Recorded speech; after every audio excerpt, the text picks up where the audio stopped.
Assalamualaikum warahmatullahi wabarakatuh.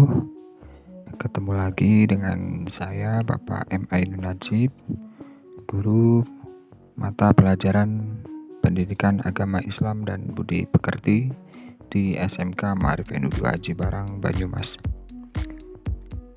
Bagaimana kabar anak-anakku semuanya? Mudah-mudahan kita senantiasa diberikan kesehatan dan senantiasa diberikan kemudahan dalam melakukan segala aktivitas. Anak-anakku yang berbahagia, pada kesempatan ini saya ingin menyampaikan materi tentang berpikir kritis dan demokratis. Sebelumnya akan saya bacakan terlebih dahulu beberapa poin pembahasan yang akan kita pelajari bersama dari materi berpikir kritis dan berdemokrasi. Yang pertama, nanti kita akan membaca Al-Quran, kemudian kita lihat arti perkata dan tajwidnya, kemudian nanti kita pelajari asbabun nuzul dari surat tersebut, kemudian kita pelajari isi kandungan ayat tersebut, dan nantinya kita coba untuk menghafalkan ayat-ayat Al-Quran. Baiklah, di layar HP ataupun layar laptop kalian sudah ada Al-Quran surat Ali Imran ayat 190 sampai 191 dan Quran surat Ali Imran ayat 159. Mari kita baca secara bersama-sama dan tartil. A'udzu billahi minasyaitonir rajim. Bismillahirrahmanirrahim. Inna fi khalqis samawati wal ardi wa ikhtilafil laili wan nahari laayatin liulil albab. Alladzina yadhkuruna Allaha qiyaman wa qu'udan wa 'ala junubihim wa yatafakkaruna fi khalqis samawati wal ardi rabbana ma khalaqta hadza batilan subhanaka faqina 'adzaban nar. Itu adalah Al-Quran surat Ali Imran ayat 190 hingga 191. Kemudian marilah kita baca Al-Quran surat Ali Imran ayat 159. A'udzu billahi minasyaitonir rajim. Bismillahirrahmanirrahim. Fabima rahmatin minallahi linta lahum walau kunta faddan ghalidhal qalbi lanfaddu min hawlik fa'fu anhum wastaghfir lahum wasyawirhum fil amr fa idza azamta fatawakkal 'ala Allah innallaha yuhibbul mutawakkilin.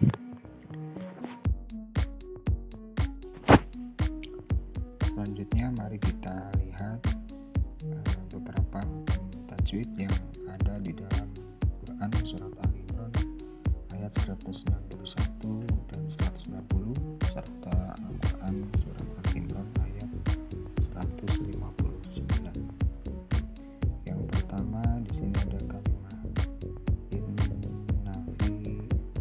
Nah, di sini ada nun bertasydid, itu hukumnya adalah gunnah, dibaca gunnah ataupun mendengung. Cara membacanya harus ditahan 2 harakah.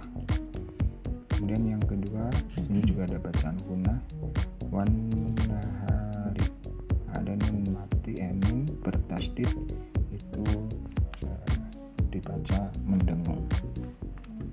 Kemudian yang ketiga, di sini ada kalimat la ayatil liulil albab. Di sini ada kasroh tanwin bertemu dengan huruf lam, maka di sini dihukumi tajwid hukum bacaan idgham bila gunnah. Seperti yang kita ketahui, idgham itu artinya memasukkan, gunnah artinya mendengung. Kemudian di sini ada bila gunnah, berarti memasukkan dengan tidak mendengung ataupun memasukkan tanpa mendengung. Berarti cara membacanya kasroh tanwin masuk ke huruf lam tapi tidak disertai dengan mendengung. Jadi yang benar adalah la ayatil liulil albab. Ini langsung, tidak boleh la ayatil liulil albab, itu salah. Berarti kasroh tanwin masuk ke huruf lam tapi langsung dibaca harokat selanjutnya, la ayatil liulil albab. Nah, itu namanya idgham bila gunnah.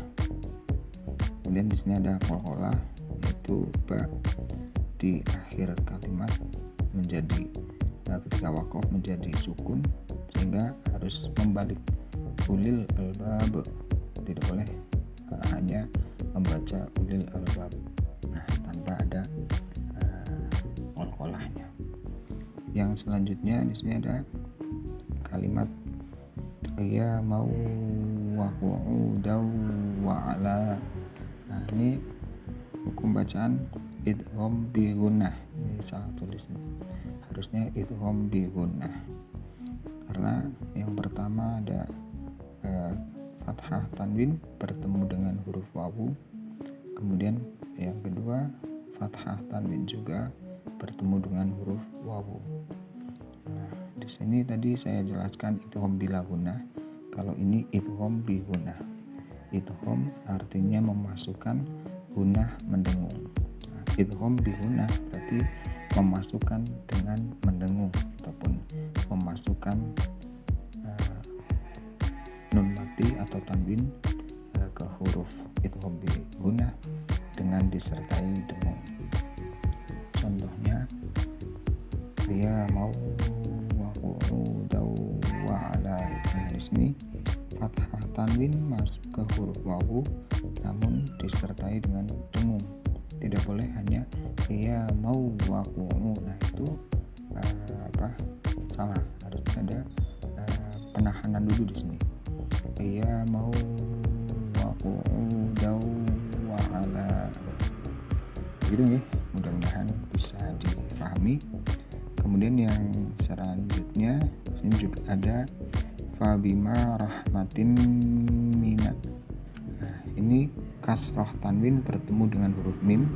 Ini bukan hanya bacaan gunnah, hukum bacaan gunnah, tapi idgham bi gunnah. Nah, di sini idgham bi gunnah karena ada kasroh tanwin bertemu dengan huruf mim. Nah, coba kita lihat lagi ke atas. Tadi idgham bila gunnah. Kalau idgham bila gunnah itu ada dua hurufnya, lam dan ro. Kemudian idgham bi gunnah ada 4 huruf, yaitu mim, nun, wawu, dan ya. Nah, ini idgham bi gunnah. Yang selanjutnya ini ada bacaan lim talahum lau qabbu. Ada nun mati bertemu dengan huruf ta, kemudian nun mati bertemu dengan huruf fa. Ini namanya hukum bacaan ikhfa. Apabila ada nun mati atau tanwin bertemu dengan salah satu huruf ikhfa yang ada 15, maka harus dibaca samar-samar. Adapun huruf ikhfa itu ada 15, yaitu ta, sa, jim, dal, zal, za, sin, shin, shod, dot, po, zo, fa, kof, kaf. Itu adalah hukum bacaan ikhfa. Yang selanjutnya ini ada fadhon ghalidhul qalbi haulik. Nah, di sini ada fadhon ghalidh, ada fathah tanwin bertemu dengan huruf wo, maka dibaca jelas, yaitu pembacaan idhar. Nah, adapun untuk huruf idhar ada 6, yaitu alif, ha, ain, ghain, ha, dan kho. Kemudian yang terakhir di sini ada bacaan lahum wasyawirhum fil amr. Di sini ada mim mati bertemu dengan huruf wawu, maka dibaca jelas, yaitu hukum bacanya adalah idhar syafawi.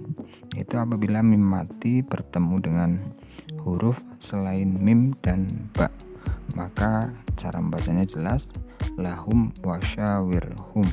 Tidak boleh lahum wasyawirhum, itu salah. Yang benar lahum wasyawirhum fil amr. Selanjutnya kalian bisa baca Asbabun Nuzul Quran Surat Ali Imran ayat 190 sampai 191 dan Quran Surat Ali Imran ayat 159.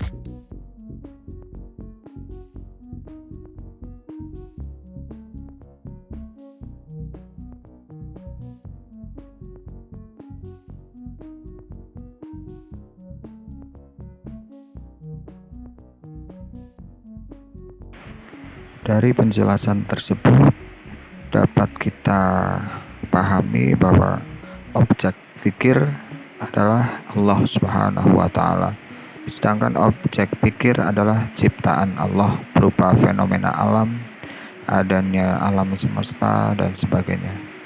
Ini berarti pendekatan kepada Allah lebih banyak didasarkan kepada hati, sedang pengenalan alam raya didasarkan pada penggunaan akal, yaitu berpikir. Akal memiliki kemerdekaan yang luas untuk memikirkan fenomena alam, tetapi ia memiliki keterbatasan dalam memikirkan kekuasaan Allah Subhanahu wa Ta'ala. Dalam sebuah hadis, Kanjeng Nabi Muhammad sallallahu alaihi wasallam pernah menyampaikan, tafakkaru fi khalqillah wala tafakkaru fi dzatillah. Kita diperintahkan untuk berpikir tentang ciptaan Allah dan kita dilarang untuk memikirkan tentang zatnya Allah. Di sini ada dua hal, perintah sekaligus larangan. Kita diperintahkan untuk memikirkan ciptaan Allah dengan harapan kita bisa mengakui tentang kebesaran Allah Subhanahu wa Ta'ala. Namun di sini juga kita dilarang untuk memikirkan zatnya Allah. Kita tidak perlu memikirkan zatnya Allah itu seperti apa, kemudian jenis kelamin laki-laki atau perempuan dan sebagainya. Itu tidak perlu memikirkan tentang hal itu. Kita cukup memikirkan tentang ciptaan-ciptaan Allah Subhanahu wa Ta'ala.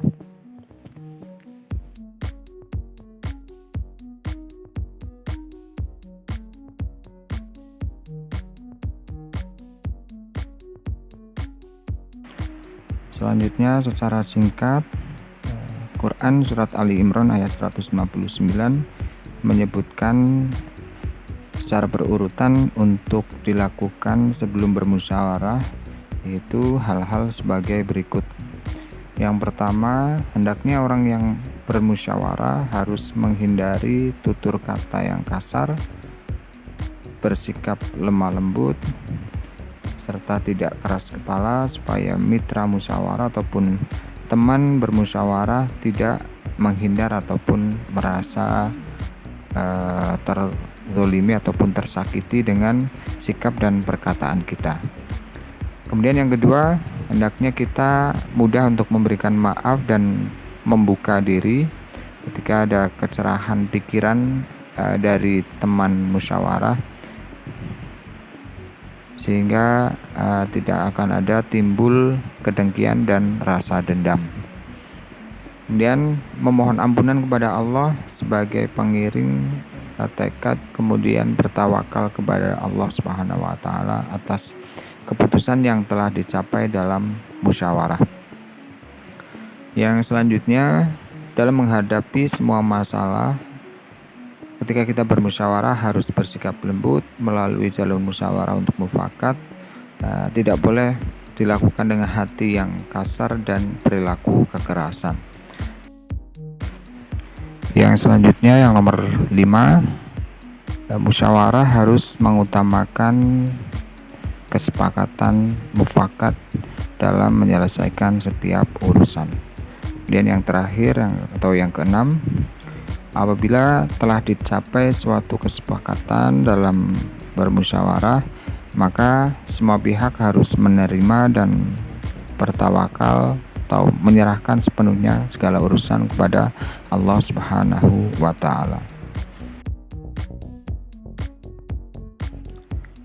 Konsep demokrasi pada hakikatnya sama ataupun hampir sama dengan konsep musyawarah dalam Islam. Namun terdapat beberapa perbedaan di antara demokrasi dan musyawarah yang menyebabkan sebagian masyarakat masih belum dapat menerima konsep demokrasi. Di sini ada dua hal yang mendasari perbedaan tersebut, yaitu yang pertama, demokrasi berasal dari negara barat, sedangkan musyawarah dalam Islam berasal dari negara Timur Tengah. Kemudian perbedaan yang kedua, pengambilan keputusan dalam sistem demokrasi lebih menekankan pada suara terbanyak, sedangkan keputusan musyawarah diambil berdasarkan kesepakatan dan kesepemahaman bersama walaupun pendapat berasal dari sekelompok tokoh masyarakat.